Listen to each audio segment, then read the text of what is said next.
میں دعوت دے رہا ہوں اظہار تشکر کے لیے شہزادہ حضور نصیر ملت جگر گوشہ حضور نصیر ملت حضرت قبلہ پیر سید غلام شمس الدین شمس گیلانی آج کی اس عظیم الشان کانفرنس کی مکمل نگرانی آپ نے فرمائی ہے۔ اظہار تشکر کے لیے زوردار نعرہ، نعرہ تکبیر، نعرہ رسالت، نعرہ حیدری، نعرہ غوثیہ۔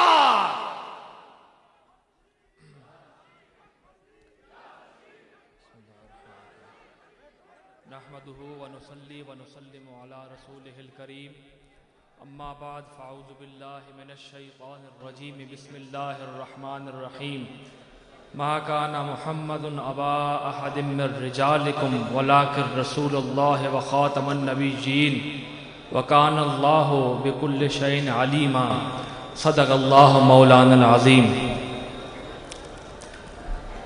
پس خدا بر ما شریعت ختم کرد، پس خدا بر ما شریعت ختم کرد، بر رسول ما رسالت ختم کرد، رونق از ما محفل ایام را،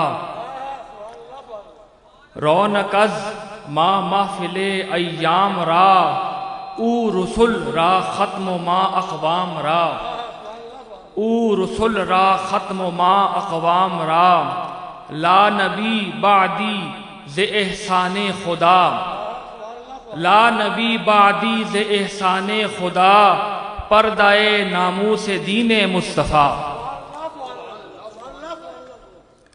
نہایت ہی واجب الاحترام علماء کرام، مشائخ عظام، اہل نسبت و اہل مودت و محبت، انجمن مہریہ نصیریہ کے جملہ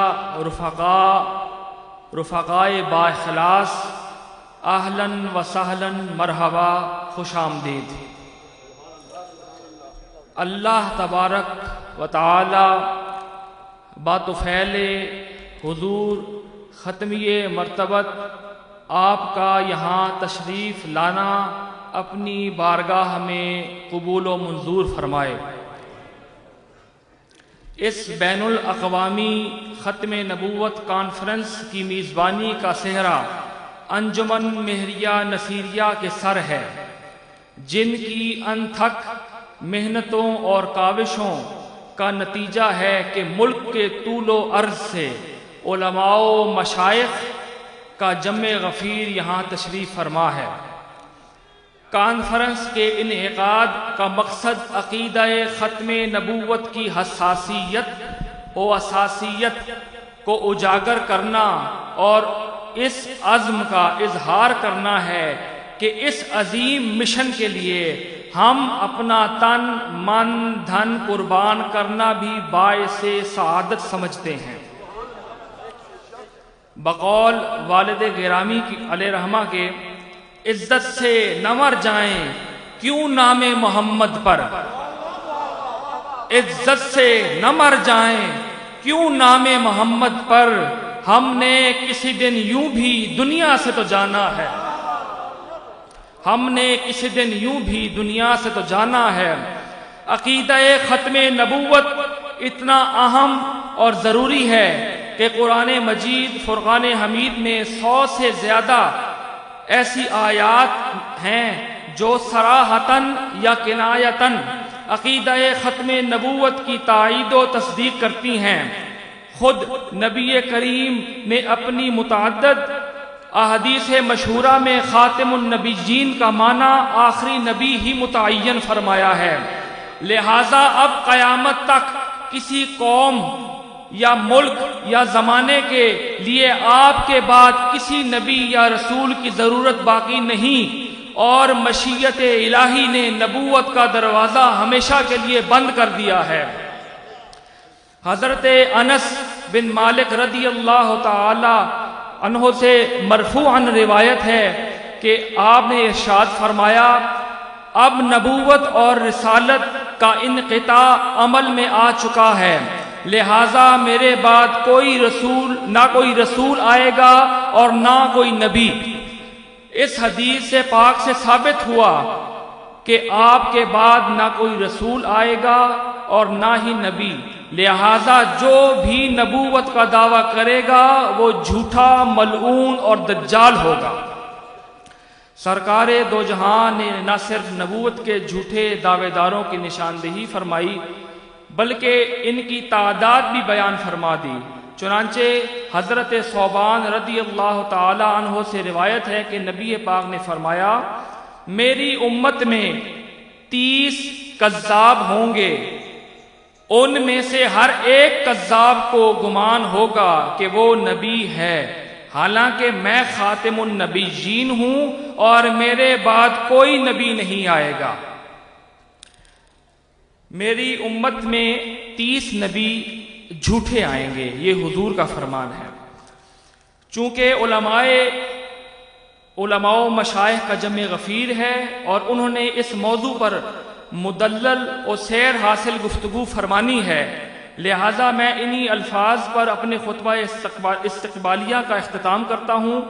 آج دربار عالیہ غوثیہ مہریہ گولڑا شریف سے یہ پیغام لے کر جائیں کہ ہم نے اس مشن کے لیے کسی قربانی سے دریغ نہیں کرنا۔ ہماری اولادیں، ہماری جانیں، ہماری عزتیں، سب کچھ اس عظیم مشن کے لیے قربان ہیں۔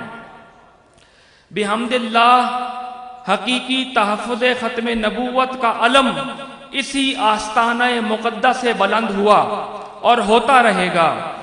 اس عظیم مشن پر جو کام اعلیٰ حضرت گولڑوی علیہ رحمت کا ہے وہ کسی پر مخفی نہیں، اور اسی طرح ان کے بعد ان کے جانشین قبلہ بابو جی علیہ رحمہ اور پھر ان کے بعد میرے والد گرامی علیہ رحمت کے خطابات اور ان کی کتب اس بات کی شاہد ہیں کہ انہوں نے اپنی تقریباً ہر تقریر اور ہر تحریر میں قادیانیت کو للکارا۔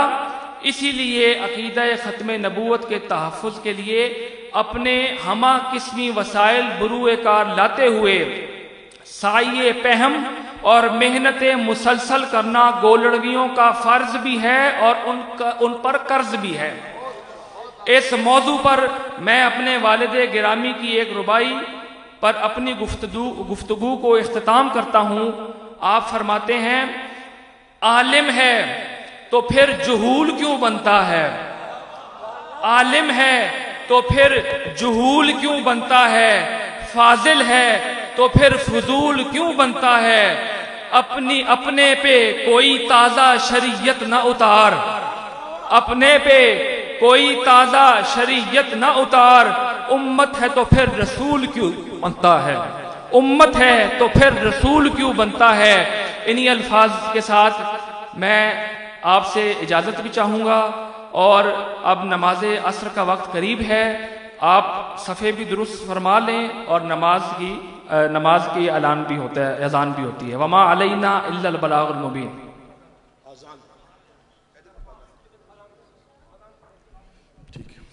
دوست جہاں بیٹھے ہیں وہاں سے قبلہ رخ ہو جائیں، سب جہاں بیٹھے ہیں وہیں سے قبلہ رخ ہو کر